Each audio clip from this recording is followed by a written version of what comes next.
Última jornada també a primera catalana. Un punt és el que li ha faltat al Caldes per disputar el play-off d'ascens a la Lliga Elite. Doblet de Marc Estrada que dona la victòria als ballesans davant un Manlleu que la temporada vinent jugarà a la categoria de referència del futbol català.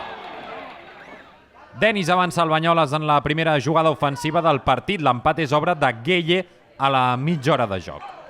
Saltem a la segona meitat quan Iba s'inventa aquesta diana per tornar a posar en avantatge als locals. Ruix final dels altempordanesos, Moja i altre cop Gueye situen el 2-3 definitiu.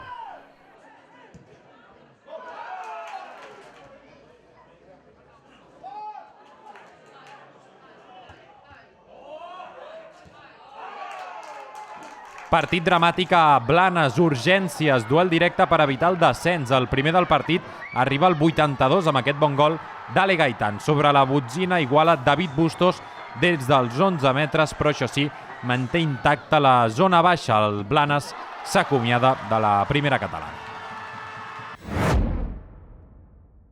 I el grup 2 empat a 1 entre dos històrics de Barcelona. El Júpiter s'avança mitjançant Sergi Monzó i 10 minuts més tard empaten els del Guinardó. Sergio Mulero remata al fons de la xarxa. El martinenc coneixerà demà el seu rival en el play-off d'ascens entre l'Atlètic Sant Just, el Sant Juan Moncada o l'Argentona.